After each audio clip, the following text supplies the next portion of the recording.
എന്തിനാ പേടിക്കുന്നത്? എന്റെ അമ്മ ഇവിടെ ഉള്ളിടത്തോളം കാലം ഒരു പ്രേതവും ഇങ്ങോട്ട് വരത്തില്ല. ചുമ്മാ ഓരോന്ന് പറയല്ലേ. അമ്മ കേട്ടാ പിന്നെ അത് മതി. ഇന്നലെ രാത്രി പ്രേതത്തെ പോലെ ചിരിക്കുന്ന ശബ്ദമൊക്കെ ഉണ്ടാക്കി വർഷ അമ്മയെ പേടിപ്പിച്ചിരുന്നു. അതാണെങ്കിലോ ആകെ പ്രശ്നമായി. വർഷയാ പേടിപ്പിച്ചത്. പക്ഷെ അമ്മ കൂടുതൽ വഴക്ക് പറഞ്ഞത് എന്നെയും. വർഷ ആള് കൊള്ളാലോ. അമ്മ നന്നായിട്ട് പേടിച്ചോ? പേടിച്ചു വിറച്ചു. അതൊന്ന് കാണാനുള്ള ഭാഗ്യമില്ലാതെ പോയല്ലോ. എനിക്ക് കൈയും കാലും നടുവൊക്കെ വേദനിക്കുന്നു. നല്ല ക്ഷീണമുണ്ട്. ഞാനേ ഒന്ന് കുളിച്ചിട്ട് വരാം. കുളിച്ചാൽ ക്ഷീണം പകുതി മാറിക്കോളും. അവിടെ ഇരിക്കും, അവിടെ ഇരിക്കും. ഞാനേ എണ്ണ ചൂടാക്കി എടുത്തിട്ട് വരാം. അത് തേച്ച് കുളിച്ച വേദന മാറിക്കോളും. ശ്രീകാന്തേ, ഒരു സർപ്രൈസ് ഉണ്ട് ശ്രീകാന്തിന്. എന്ത് സർപ്രൈസ്? ഇതാണ് ആ സർപ്രൈസ്. ഇതെന്താ ഇത്? നോക്ക്. എന്ത് ടീഷർട്ടോ? എന്റെ ഫ്രണ്ടിന്റെ കൂടെ ഷോപ്പിങ്ങിന് പോയപ്പോ വാങ്ങിച്ചതാ. അതെ, നീ എന്റെ ഭാര്യ തന്നെയാണോ? അല്ല, നിന്റെ അമ്മാവന്റെ അനിയത്തിയുടെ മോളാ. ഇപ്പൊ എന്താ ശ്രീകാന്ത് അങ്ങനെ ഒരു ചോദ്യം ചോദിക്കാൻ കാരണം? നീ ഇത് ഏത് ലോകത്താ? എനിക്ക് ഇതുപോലത്തെ ടീഷർട്ട് ഉണ്ടല്ലോ. നീ അത് ഇതുവരെ കണ്ടിട്ടില്ലേ? ഇതുപോലത്തെ ടീഷർട്ടോ? ആ, ഞാനൊന്നും കണ്ടിട്ടില്ല. നീ എന്നെ ഇതുവരെ കണ്ടിട്ടില്ല എന്ന് പറയാത്തത് ഭാഗ്യം. അതുകൊണ്ടാണ് ഞാൻ ചോദിച്ചത്, നീ എന്റെ ഭാര്യ തന്നെയാണോ എന്ന്. ഞാനാണെങ്കിൽ 3-4 തവണ ആ ടീഷർട്ട് ഇട്ടിട്ടുണ്ട്. അതിട്ട് നമ്മള് പുറത്ത് പോവുകയും ചെയ്തിട്ടുണ്ട്. എന്നിട്ട് അത് നമ്മളവിടെ നനച്ച് വിരിക്കുകയും ചെയ്തിട്ടുണ്ട്. എന്നിട്ട് നിനക്കത് ഓർമ്മയില്ലാന്നുണ്ടെങ്കിൽ നീ വാ, ഞാൻ കാണിച്ചു തരാം. ഇത് പിടിക്കും. ശ്രീകാന്തേ, വേണ്ട, എന്നെ കാണിക്കൊന്നും വേണ്ട. നീ പറയുന്ന ടീഷർട്ട് എനിക്ക് മനസ്സിലായി. അത് ഇതിന്റെ ഡാർക്ക് ഷെയ്ഡാ. ഡിസൈന് മാറ്റമുണ്ട്. ദേ, ഇതിന്റെ മെറ്റീരിയൽ വേറെയാ. എന്ത് മെറ്റീരിയൽ? എല്ലാം തുണി തന്നെയല്ലേ. എനിക്ക് തീരെ ഇഷ്ടമല്ലാത്തൊരു കളറായത്. അല്ല പക്ഷേ നീ എന്തിനാ ഇങ്ങനെ ദേഷ്യപ്പെടുന്നേ? ഇതുപോലെ വേറെ കൂടെ ഉണ്ടെന്നല്ലേ പറഞ്ഞോളൂ. ഞാൻ ഇത് നിനക്ക് തരുന്നില്ല. പോടാവിടുന്ന്. ദേഷ്യപ്പെടാതെ പക്ഷേ. നീ എന്നോട് സംസാരിക്കണ്ട. എടാ, വൈഫ് ഒരു ഗിഫ്റ്റ് തന്നാലേ അതിനെ അപ്രീഷിയേറ്റ് ചെയ്യാൻ വേണ്ടത്. മരമണ്ടനായ നിനക്കതൊന്നും അറിയില്ല. സോറി പക്ഷേ, ഞാൻ നോർമലായിട്ട് പറഞ്ഞതാ. നീ എന്നെ ഹേർട്ട് ചെയ്തു. ഞാൻ ഇത് നാളെ ഷോപ്പിൽ കൊണ്ടുപോയി തിരിച്ചു കൊടുത്തോളാം. ശ്രീകാന്ത്, നിനക്കിപ്പോ എന്നോടുള്ള സ്നേഹം എത്രത്തോളം ഉണ്ടെന്ന് എനിക്ക് മനസ്സിലായി. നീ ഇങ്ങനെ ദേഷ്യപ്പെടാതെ തന്നെ. പക്ഷെ ഞാൻ നിന്നെ സ്നേഹിക്കുന്നത്ര ഒരു ഹസ്ബൻഡും ഒരു ഭാര്യ സ്നേഹിക്കുന്നുണ്ടാവില്ല. അങ്ങനെ സോപ്പിക്കൊന്നും വേണ്ട. ഞാൻ ഇപ്പൊ ഇങ്ങോട്ട് വരണ്ടായിരുന്നു. നിന്നെ ഇവിടെ കണ്ടോണ്ടിരുന്ന എന്റെ ബി പി കൂടും. ഞാൻ സ്റ്റുഡിയോയിൽ പോവാ. ഞാൻ പറഞ്ഞോട്ടോ വർഷ, പ്ലീസ്. എന്റെ മുത്തല്ലേ. പക്ഷേ സോറി ചേച്ചി, ഞാൻ ശ്രദ്ധിച്ചില്ല. എന്താ വർഷ ഇത്? ട്രെയിൻ വരുന്ന പോലെ ആണല്ലോ നീ വന്നേ. മുറിയിൽ ഒരു ലൂസ് എന്നെ ഇറിറ്റേറ്റ് ചെയ്തു. ആ ദേഷ്യത്തിന് വന്നതാ. പെട്ടെന്ന് ചേച്ചി ശ്രദ്ധിച്ചില്ല. സോറി ചേച്ചി. സാരമില്ല, വിട്. അറിയാതെ പറ്റിയതല്ലേ. എണ്ണ വേസ്റ്റ് ആയില്ലേ? സച്ചേണ്ണ തേക്കാൻ വേണ്ടി കാച്ചിയ എണ്ണയായിരുന്നു. അയ്യോ, ഇനിയിപ്പോ എന്താ ചെയ്യാ? കുഴപ്പമില്ല, വേറെ എണ്ണ ഉണ്ടല്ലോ. ചേച്ചി ഒരു മോപ്പ് എടുത്തിട്ടോ, ഞാനിത് ക്ലീൻ ചെയ്ത് തരാം. മോപ്പ് കൊണ്ടൊന്നും ക്ലീൻ ചെയ്യാൻ പറ്റില്ല. തുണി കൊണ്ട് വേണം ക്ലീൻ ചെയ്യാൻ. ഞാൻ ചെയ്തോളാം. വർഷ ചെല്ലാൻ നോക്ക്. അല്ല, എന്റെ മിസ്റ്റേക്ക് അല്ലേ ചേച്ചി, ഞാൻ ക്ലീൻ ചെയ്തോളാം. വേണ്ടാന്ന് പറഞ്ഞില്ലേ? അതിന് ചവിട്ടല്ലേ, വഴുതി വീഴും. ശ്രദ്ധിക്ക, ഞാൻ തുണി എടുത്തിട്ട് വരാം. അവളോട് അങ്ങനെ പറയണ്ടായിരുന്നു. അവൾ സ്റ്റുഡിയോയിൽ പോയി തിരികെ വരുമ്പോ ആ ടീഷർട്ട് ഇട്ടോണ്ട് നിൽക്കാം. അപ്പൊ അവളുടെ ദേഷ്യം മാറിക്കോളും. ഐഡിയ. അപ്പൊ നീ പോയില്ലേ? പോയെങ്കിൽ ഞാൻ ഇവിടെ കാണൂ. അപ്പൊ നിനക്ക് മനസ്സിലായി ഞാൻ പറഞ്ഞാൽ തെറ്റൊന്നും ഇല്ലാന്ന്. എന്നോടുള്ള ദേഷ്യം മാറി. അതല്ലേ നീ തിരിച്ചു വന്നത്? നീ കാരണം ഞാൻ ഒരു രേവതി ചേച്ചി ചെന്ന് ഇടിച്ചു. രേവതി ഇടിച്ചു കൊന്നോ? എന്നോടുള്ള ദേഷ്യം നീ തന്നെ എടുത്തോട് കാണിക്കുന്നേ. മെന്റൽ അറിയാതെ ഞാൻ ചേച്ചിയുടെ ദേഹത്തൊന്ന് ഇടിച്ചു പോയതാ. ചേച്ചിയുടെ കയ്യിലുണ്ടായിരുന്ന എണ്ണ പാത്രം താഴെ പോയി. ഇതിനൊക്കെ കാരണം നീ ഒറ്റ ഒരുത്തനാ. ഞാനോ? നീ ശ്രദ്ധിക്കാതെ ഒന്ന് എടുത്തിടിച്ചതിന് ഞാനെന്ത് പഴിച്ചു? നീ എന്നെ ദേഷ്യം പിടിച്ചതുകൊണ്ട് അങ്ങനെയൊക്കെ സംഭവിച്ചേ. അതൊക്കെ വിട്. പക്ഷേ ഇപ്പൊ ദേഷ്യം മാറിയില്ലേ? ഇല്ല. അല്ല, നീ തിരികെ വരുമ്പോ ആ ടീഷർട്ട് ഇട്ടോണ്ട് നിൽക്കാന്ന് ഞാൻ കരുതിയത്. പക്ഷെ നീ പ്രതീക്ഷിക്കാതെ പെട്ടെന്ന് കയറി വന്നു. അത് തെളിച്ചില്ലേ? ഇനി ആ ടീഷർട്ട് ഇട്ടാലേ നിന്നെ ഞാൻ കൊഴുത്ത് നിരച്ച് കൊല്ലും. എവിടെ പോയി ഇവള്? കൊല്ലാൻ നോക്കിയതാ. നിങ്ങൾക്ക് അവളെ വഴക്ക് പറയാതെ സമാനം കിട്ടില്ല അല്ലെ? നിങ്ങൾ വേണമെങ്കിൽ കുറ്റമാക്കാം. അവള് തറയിൽ എണ്ണ എടുത്ത് ഒഴിച്ചതാണ് ഇവിടെ. അഴുതി വീട് എന്നെ കൊല്ലാൻ വേണ്ടി അവള് ചെയ്തത്. എന്റെ അമ്മ വീഴ്ത്താൻ വേണ്ടി എണ്ണ ഒഴിച്ചൊന്നും അല്ല ഞാൻ. നീ എന്നെ വീഴ്ത്താൻ വേണ്ടി കരുതി കൂട്ടി എണ്ണ ഒഴിച്ചല്ലേ?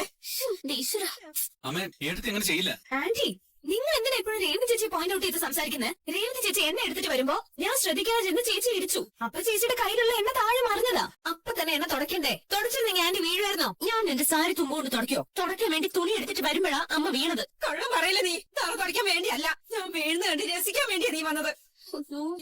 എന്റെ നടുവേ, എന്റെ ജീവൻ എടുക്കാൻ വേണ്ടിയാ നീ വലതുകാലി വെച്ചിങ്ങോട്ട് വന്നത്. ആന്റി, ഞാൻ പറഞ്ഞില്ലേ എന്റെ മിസ്റ്റേക്കാ. രേവതി ചേച്ചി ആന്റിയെ വീഴ്ത്താൻ വേണ്ടി കരുതി കൂട്ടി എണ്ണ ഒഴിച്ചതൊന്നും അല്ല. പക്ഷേ രേവതിയെ വഴക്ക് പറയാൻ എല്ലാ ദിവസവും എന്തെങ്കിലും ഒരു കാരണം വേണം. ഇന്നത്തെ കാരണം ഇതാണ്. ഇത്രേ ഉള്ളൂ. ഇന്നലെ രാത്രി എന്നെ പേടിപ്പിച്ച് കൊല്ലാൻ നോക്കി. ഇന്ന് തറയിൽ എണ്ണ ഒഴിച്ച് എന്നെ കൊല്ലാൻ നോക്കി.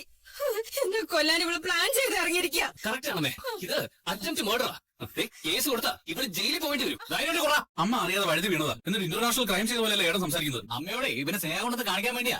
ഞാൻ എന്റെ അമ്മയെ എത്രമാത്രം സ്നേഹിക്കുന്നുണ്ടെന്ന് അമ്മയ്ക്ക് നന്നായിട്ട് അറിയാം. അത് എനിക്ക് പ്രകടിപ്പിക്കേണ്ട ആവശ്യമൊന്നുമില്ല. നിനക്ക് അമ്മയോട് സ്നേഹമൊന്നുമില്ലല്ലോ. അമ്മയുടെ സ്നേഹം ഉള്ളതുകൊണ്ടാണ് വന്ന ഉടനെ കൈ പിടിച്ച് എഴുന്നേപ്പിക്കാൻ നോക്കിയത്. പക്ഷെ ഭയങ്കര സ്നേഹമുള്ള നീ അവരെ പിടിച്ച് എഴുന്നേപ്പിക്കാൻ നോക്കിയോ? സംസാരിച്ചോണ്ട് നിൽക്കല്ലേ? അല്ല, ഞാൻ വാ, എഴുന്നേക്ക്. ദാ, നീ ഇങ്ങോട്ട് പോകാൻ നിൽക്കണം. എന്റെ അമ്മയെ എഴുന്നേൽപ്പിക്കാൻ എനിക്കറിയാം. അമ്മേ എഴുന്നേറ്റ് എഴുന്നേക്ക് ആന്റി. ശ്രുതി പിടിക്കാം. പതുക്കെ. എഴുന്നേക്കമ്മേ. ആന്റി എഴുന്നേക്ക്. പിടിച്ച് എഴുന്നേൽപ്പിക്കണം. എഴുന്നേക്കമേ. എടാ സുധി, നിന്നോട് ഞാൻ പറഞ്ഞോടാ എന്നെ എഴുന്നേപ്പിക്കാൻ. ഞാൻ പറഞ്ഞു അമ്മയുടെ എന്റെ കയ്യിലോട്ട് വീഴാൻ.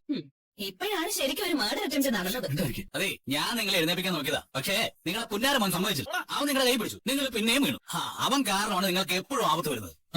ആ 50 ലക്ഷത്തിൽ തുടങ്ങിയതാ. അന്നേ തലയിൽ കൈ തൊട്ട് സത്യം ചെയ്ത് മറന്നു. കാശ് അച്ഛന് കൊടുത്തതുമില്ല. അതുകൊണ്ട് ഇവൻ കാരണം നിങ്ങൾക്ക് ആപത്ത് വന്നുകൊണ്ടേയിരിക്കുക. എന്റെ കാല് ശ്രുതി, ശ്രുതി എന്റെ കാല് ശ്രുതി. പിടിക്കാം. എന്റെ കണ്ണുണ്ടല്ലോ, നോക്കി നടക്കണം. പാലെടുത്തി മുറിയിൽ പാവരിപ്പുണ്ട്, എടുത്ത് പരട്ടി കൊടുത്ത് വേനമാണ്. എന്റെ കാലയ്യോ, എനിക്കിനി നടക്കാൻ പറ്റുമെന്ന് തോന്നുന്നില്ല. അമ്മേ, അമ്മേ, എന്റെ വേദന പോലും പറ്റുന്നില്ല. ആന്റി എല്ലൊന്നും പൊട്ടിയിട്ടില്ല. ഈ പാമ്പ് പുരട്ടിയ വേദനയൊക്കെ മാറും. ശ്രുതി, എനിക്ക് വേദനയുണ്ട്. ആദ്യം എനിക്ക് പാമ്പ് പുരട്ടിതാ. നീ പുരട്ട്. അതിനുശേഷം അമ്മയ്ക്ക് പുരട്ടി കൊടുത്താ മതി. ഇവിടെ ദുഷ്ട.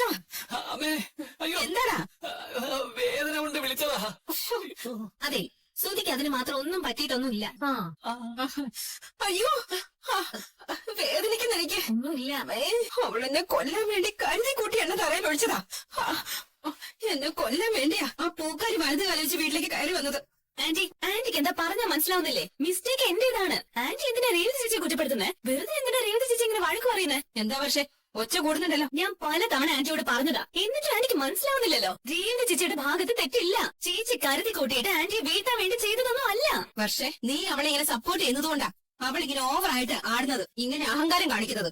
അഹങ്കാരം കാണിക്കുന്നതേ ചേച്ചിയല്ല, ആന്റിയാ. എന്നെ സ്വന്തം അനിയത്തി പോലെയാ രേവതി ചേച്ചി കാണുന്നത്. ഞാൻ ചേച്ചിയെ സപ്പോർട്ട് ചെയ്യും. എന്റെ ചേച്ചി അവര്. സച്ചേട്ടൻ പറഞ്ഞതുപോലെ രേവതി ചേച്ചിയെ വഴക്ക് പറയാൻ വേണ്ടി ദിവസം ഓരോ കാരണങ്ങൾ അന്വേഷിച്ച് നടക്കും ആന്റി. ചേച്ചിയെ വഴക്ക് പറയാതെ ആന്റിക്ക് ഉറക്കം വരില്ല അല്ലേ? ചേച്ചി ഒരു പാവമാണെന്ന് കരുതി എന്തും പറയുന്നതാണോ? നിങ്ങൾ ഈ കാണിക്കുന്നതും പറയുന്നതും ഒക്കെ തെറ്റാ. ഇനി ഇങ്ങനെ ഒന്നും ആവർത്തിക്കരുത്. ഈ വർഷം എന്തിനാ രേവതി ഇങ്ങനെ സപ്പോർട്ട് ചെയ്യുന്നത്? ആന്റിയോട് അവള് പറഞ്ഞത് കേട്ടില്ലേ? ഇതവര് രണ്ടുപേരും ചേർന്നുള്ള കളിയാ. അന്ന് രണ്ടുപേരും ചേർന്ന് നമ്മളെ പേടിപ്പിക്കാൻ നോക്കി. ഇപ്പതേ വീഴ്ത്തി അപകടപ്പെടുത്താൻ നോക്കി. അമ്മേ, ഇതൊക്കെ അവരുടെ പ്ലാനാ. എനിക്കും അങ്ങനെ തന്നെയാ തോന്നുന്നത്. രേവതി ഓരോന്ന് പറഞ്ഞ് വർഷയുടെ മനസ്സ് മാറ്റി അവളെ ആന്റിക്കെതിരെ തിരിച്ചു വിട്ടിരിക്കുക. അമ്മേ, അവരുടെ രണ്ടുപേരുടെയും മനസ്സിൽ എന്താണെന്ന് അറിയില്ല. എന്തായാലും നമ്മളൊന്ന് കരുതിയിരിക്കണം അമ്മേ. ആന്റി കാലങ്ങോട്ട് വെച്ചേ, ഞാൻ ബാമ്പ് പുരട്ടി തരാം. ശ്രുതി, അത് എനിക്കൊന്ന് പുരട്ടിത്താ. ഞാൻ പറഞ്ഞില്ലേ, ബാമ്പ് പുരട്ടാൻ മാത്രം ശ്രുതിക്ക് ഒന്നും പറ്റിയിട്ടില്ല. അയ്യോ, പറ്റി. ചെന്ന് മുറി ചെന്ന് റെസ്റ്റ് എടുക്ക. എഴുന്നേറ്റ് പോടാ. വിധി. ആന്റി, ഈ ശ്രുതിയുടെ ഒരു കാര്യം. മെല്ലെ. വർഷ, രേവതിക്കൊപ്പം ചേർന്ന് ആടുക. രണ്ടിനെയും രണ്ട് വഴിക്കാക്കണം. അതിന് വേണ്ടത് ചെയ്യണം. ഒരു ചായ കിട്ടോ? ഉണ്ടാക്കി തരാവേ, കുറച്ച് കഴിയട്ടെ. ഇതെന്താ കണ്ടിട്ട് മനസ്സിലാവുന്നില്ലേ? കിഴിയാ. പടക്കില്ല. ഏത് മഹാരാജാവ് നിനക്ക് സമ്മാനിച്ചേ? കളിയാക്ക. സത്യമായിട്ട് ചോദിച്ചാ? ഇത് അമ്മയ്ക്ക് ചൂട് പിടിക്കാനുള്ള കിഴിയാ. അതിന് അമ്മ എപ്പോഴും ചൂടില്ലല്ലേ, പിന്നെ പ്രത്യേകം ചൂട് പിടിക്കേണ്ട കാര്യം. എന്റെ സച്ചേട്ട, അമ്മയുടെ കാലിന് നല്ല വേദനയുണ്ട്. ചൂട് പിടിച്ച ആശ്വാസം കിട്ടും. അതാ ചൂട് പിടിക്കണം അമ്മ എന്നോട് പറഞ്ഞ. പറഞ്ഞിട്ടൊന്നുമില്ല. പിന്നെ ഇതൊക്കെ പറയണോ? പറയാതെ തന്നെ നമ്മൾ ചെയ്തു കൊടുക്കേണ്ടതല്ലേ? എത്ര കിട്ടിയാലും നീ പഠിക്കില്ലല്ലേ? കുറച്ചു മുമ്പല്ലേ നീ കരുതി കുട്ടി വീഴ്ത്തിയതാ, കൊല്ലാൻ നോക്കിയതാന്നൊക്കെ പറഞ്ഞ് അമ്മ നിന്നിട്ട് പൊരിച്ചത്. അമ്മ എന്ത് വേണേലും പറഞ്ഞോട്ടെ, ഞാൻ ചെയ്യേണ്ടത് ചെയ്യും. ആരായാലും ഇങ്ങനെ വേദനയോട് കരയുന്ന കാണാനൊന്നും എനിക്ക് പറ്റില്ല. നീ ഇതുകൊണ്ട് അങ്ങനെ ചെല്ല്. ചൂടുള്ള കൈയെടുത്ത് എന്റെ മോത്തേക്ക് വെച്ചത്. അങ്ങനെയൊന്നും ചെയ്യൊന്നുമില്ല. അങ്ങനൊന്നും ചെയ്യില്ല. നീ ചൂട് പിടിച്ചു കൊടുത്താ എന്റെ മരുമോക്ക് എന്നോടുള്ള സ്നേഹം കണ്ടോന്ന് പറഞ്ഞ നിന്നെ കെട്ടിപ്പിടിച്ച് ഉമ്മ തരും. അത് പാടേണ്ടായിരുന്നു. ഞാൻ ഒരാൾക്ക് ഉപകാരം ചെയ്യുമ്പോ അവരിന്ന് തിരിച്ചൊന്നും പ്രതീക്ഷിക്കാറില്ല. അമ്മയ്ക്ക് നല്ല വേദനയുണ്ട്, അതുകൊണ്ട് ചൂട് പിടിക്കാൻ ചെന്നാൽ വഴക്കൊന്നും പറയില്ല. നീ ചൂട് പിടിക്കാൻ ചെല്ലുമ്പോ എന്താ നടക്കുന്നത് ഞാൻ പറഞ്ഞു തരട്ടെ. ഞാനാണമ്മ, നീ ചൂട് പിടിക്കാനേ കീഴായിട്ട് വാ. എന്തിനാ ഇങ്ങനെയൊക്കെ? നീ ഞാൻ പറയണ അനുസരിക്ക്. നീ എടുത്തിട്ട് വാ. അയ്യോ സച്ചേട്ട, എന്താ പറ്റിയേ? സച്ചേട്ടല്ല, അമ്മ ചെന്നേ പോയിട്ട് ഒന്നുകൂടെ വന്നേ. അയ്യോ അയ്യോ എന്തായി? രവതി, ഞാൻ അമ്മയാ. അമ്മ നിന്നെ അങ്ങനെയല്ലേ വിളിക്കാറ്? അത് ശരിയാ. അപ്പൊ നീ ഒന്നുകൂടെ പോയിട്ട് വാ. അമ്മേ, എന്തായി? എന്തിനാ വന്നേ? അമ്മയുടെ കാല് വേദനിക്കുന്നില്ലേ? ചൂട് പിടിച്ച വേദന മാറും. ആ കാലിങ്ങോട്ട് നീട്ടോ. അയ്യോ, കാല് വാരി തറയിലടിക്കാൻ വേണ്ടിട്ടല്ലേ നീ എന്നോട് കാല് കിട്ടാൻ പറഞ്ഞേ? അയ്യോ, ചൂട് പിടിക്കാനെന്ന് പറഞ്ഞ് നീ വന്ന എന്തിനാണെന്നൊക്കെ എനിക്കറിയാം. അയ്യോ അല്ല അമ്മേ, സത്യമായിട്ട് ഞാൻ ചൂട് പിടിക്കാൻ തന്നെ വന്നതാ. അയ്യോ, എന്തൊരു സ്നേഹം, എന്തൊരു സ്നേഹം. തറയിൽ എണ്ണ ഒഴിച്ച് വീഴ്ത്തി കൊല്ലാൻ നോക്കിയാണോ നീ? ഇപ്പൊ തൊട്ടില് കെട്ടി അതിൽ കെടുത്തി താരാട്ട് പാടാൻ വന്നേക്കണു. അയ്യോ, ഞാൻ താരാട്ട് പാടാൻ വന്നതൊന്നുമല്ല, ചൂട് പിടിക്കാൻ വന്നതാ. അയ്യോ, നിന്റെ നീളം നാക്ക് എന്റെ മുന്നിൽ നീട്ടല്ലേ, ഒരേ ചവിട്ട് വെച്ചിട്ട്. അയ്യോ അമ്മ, നല്ല വേദന ഉണ്ടല്ലേ? എന്റെ ഈ അവസ്ഥ കാരണം നീയായി. ഒന്ന് ചൂട് പിടിച്ചു കഴിഞ്ഞാൽ വേദന മാറിക്കോളും. അഭിനയിക്കല്ലേ നീ? നിന്നെയൊക്കെ എനിക്ക് നന്നായിട്ട് അറിയാം. നീ പ്ലാൻ ചെയ്ത് കരുതി കൂടി തന്നെ എന്നെ വിട്ടേ. നിന്നെ ഞാൻ വെറുതെ വിടില്ല. നോക്കിക്കോ. നല്ല പിള്ള ചമഞ്ഞ ഈ വീട്ടിൽ നീ എന്തൊക്കെയാണ് കാട്ടിക്കൂട്ടുന്നത്? കുട്ടി വിശ്വാസം. ഏത് അമ്മ പറയുന്ന പോലെ നല്ലല്ലോ. ഇത് നിങ്ങളുടെ മനസ്സിൽ തോന്നിട്ട് പറയുന്നല്ലേ? അയ്യോ അല്ലല്ല, ഇതൊക്കെ അമ്മ പറയുന്ന കാര്യങ്ങൾ തന്നെയാ. നീ കിഴിയായിട്ട് ചെന്നാ നിനക്ക് ഇതിനപ്പുറം കിട്ടും. അതുകൊണ്ട് ഇപ്പൊ കിഴിയായിട്ട് അമ്മയുടെ മുമ്പിലേക്ക് പോകണ്ട. വഴക്ക് പറയുന്നെങ്കിൽ പറഞ്ഞോട്ടെ, എനിക്കത് പുതുമയൊന്നും അല്ലല്ലോ. ഒരാൾ വേദനിച്ച് കരയുമ്പോ അത് കണ്ടു നിൽക്കാൻ എനിക്ക് പറ്റില്ല. അതിപ്പോ ആരായാലും. ദേവതീനെ പറയുന്നത് കേക്ക്. വെറുതെ വടി കൊടുത്ത് അടി വാങ്ങിക്കാൻ നിൽക്കണ്ട.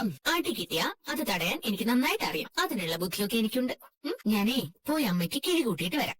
സച്ചേട്ട വേണമെങ്കിൽ അച്ഛനടുത്തേക്ക് ചെല്ല്. പോട്ടെ.